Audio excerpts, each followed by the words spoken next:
আমি প্রথমেই আমার সামনে যারা উপস্থিত রয়েছেন দেবীর অংশস্বরূপ মাতৃমণ্ডলী, তাদেরকে আমার তরফ থেকে শতকোটি প্রণাম জানাই। আর আমি চিকিৎসা জগতের সঙ্গে যুক্ত। আমার সাথে যে দুজন এসছেন তারা বাইরে থেকেই এসছেন। যিনি তবলায় সঙ্গত করলেন মিস্টার অনিকেত চক্রবর্তী, উনি আমার আন্ডারে ইন্টার্নশিপ করছেন। আর পিছনে বসে রয়েছেন শ্যামসুন্দর ধারা, উনি সুদূর মেদিনীপুর থেকে এসছেন। এনারা দুজনই ইন্টার্নশিপ স্টুডেন্ট আমার আন্ডারেই রয়েছেন। তো আমরা বর্ডার ঘুরতে এসেছিলাম। এত সুন্দর একটা সান্ধ্যকালীন অনুষ্ঠান, লোভ আর সামলাতে পারলাম না, তাই ঢুকে পড়লাম। আর আমার যতদূর সম্ভব মনে হয়েছে স্টেজে যিনি বসে রয়েছেন ইনি হচ্ছেন এখানকার গানের শিক্ষক মহাশয়। আর এত সুন্দর একটা পরিবেশ তৈরি করার জন্য আমার তরফ থেকে ওনাকে প্রণাম এবং হার্দিক অভিনন্দন জানাই। তো গান, শিশু এবং ফুল যে ভালোবাসে না, সাউন্ড বাড়া, যে ভালোবাসে না সে আকার এবং আকৃতিতেই শুধু মানুষ। কিন্তু গান এবং শিশু এবং ফুল যিনি ভালোবাসেন, সত্যি তার ভেতরে কিন্তু মনুষ্যত্ব বোধ কিন্তু থাকে। আমি কবিতা আবৃত্তি করার আগে দুটো কথা একটু বলি। আমি একটু আমাদের বাংলা আজকে 165তম জন্মজয়ন্তী বিশ্বকবি রবীন্দ্রনাথ ঠাকুরের। Today is the very memorable day. সেই সঙ্গে আপনারা জানেন যে ভারতবর্ষ এই সময়ে একটা খুব ক্রুশিয়াল সময়ের ভেতর দিয়ে যাচ্ছে। অপারেশন সিঁদুর যেটা চলছে, সেটার জন্য আমরা উই আর ভেরি প্রাউড। তো বাংলা সঙ্গীত জগতে যিনি দিকপাল নক্ষত্র ছিলেন মান্না দে, যে মান্না দে তিনি প্রথম তার শিক্ষা গুরু ছিলেন, মাস্টারমশাই নিশ্চয়ই জানেন, যে তার নিজের কাকা কৃষ্ণচন্দ্র দের কাছে।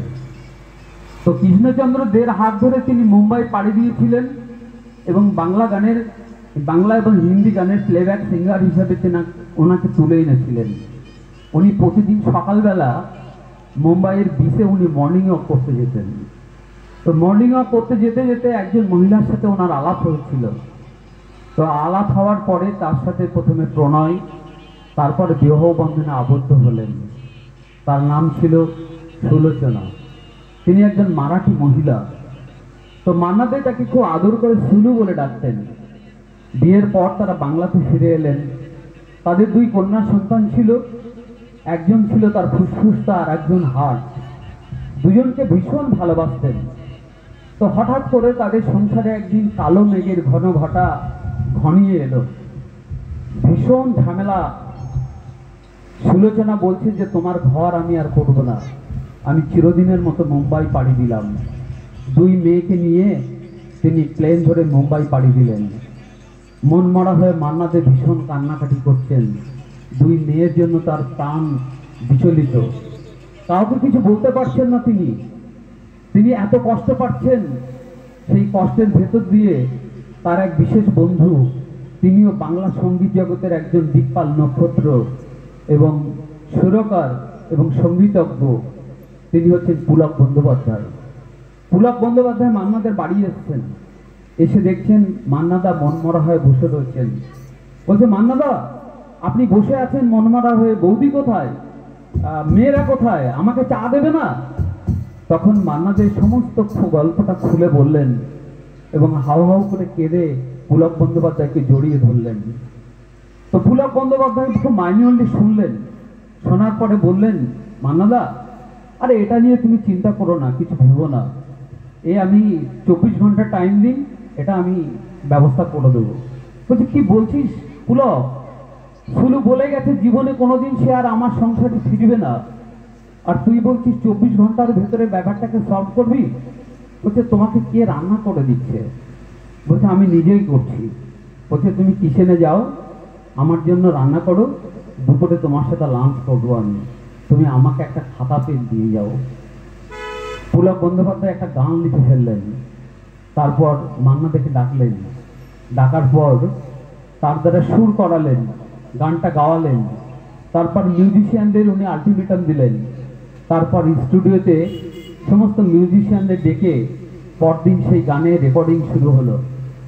গানের রেকর্ডিং হয়ে গেল, পরদিন গান পাবলিশ হলো এবং পাবলিশ হওয়ার সঙ্গে সঙ্গে সুলোচনার কানে যখন সেই গান পৌঁছে গেল, ঠিক তার পরের ফ্লাইট ধরে তিনি কলকাতায় এসে প্রাইভেট কার করে বাড়িতে এসে মান্নাদেকে জড়িয়ে ধরে হাফ হাফ।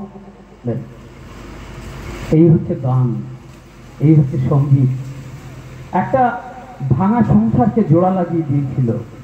একজন মৃত্যু পথযাত্রী যিনি কমায় চলে গেছেন, তাকে সঙ্গীত থেরাপির মাধ্যমে কিন্তু তাকে আবার জীবন ফিরিয়ে এনেছে।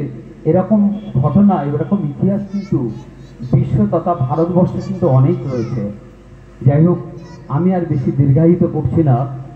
আমি রবীন্দ্রনাথের একটা খুব সুন্দর কবিতা, এবং আমার মনে হয় আমার রবীন্দ্রনাথের জীবনে সবচেয়ে রোমান্টিক একটি কবিতা, যে কবিতাটা উনি, আমি মনে করি হয়তো এটাই, যে একজন যুবক এবং যুবতী দুজনকে ভীষণ ভালোবাসতেন। তো এত ভালোবাসতেন, কিন্তু তাদের শেষ পর্যন্ত আর তাদের সেই ভালোবাসাটা পরিণত রূপ পায়নি। বহুদিন পর, অনেক দিন পর তাদের সাথে দেখা হয়েছে একটা রেলগাড়ির কামরায়। তাদের আনফর্চুনেটলি তাদের সিট পড়েছে ঠিক পাশাপাশি। তো পাশাপাশি সিট পড়ার পরে দুজনকে চিনতে পেরেছে। চিনতে পারার পর তাদের ভেতরে যে কথোপকথন, সেই কথোপকথনটাই কবি খুব সুন্দর ভাষ্যরসের মাধ্যমে কবিতার আকারে তিনি প্রকাশ করেছিলেন। কবিতার নাম হঠাৎ দেখা, একটা বিখ্যাত কবিতা।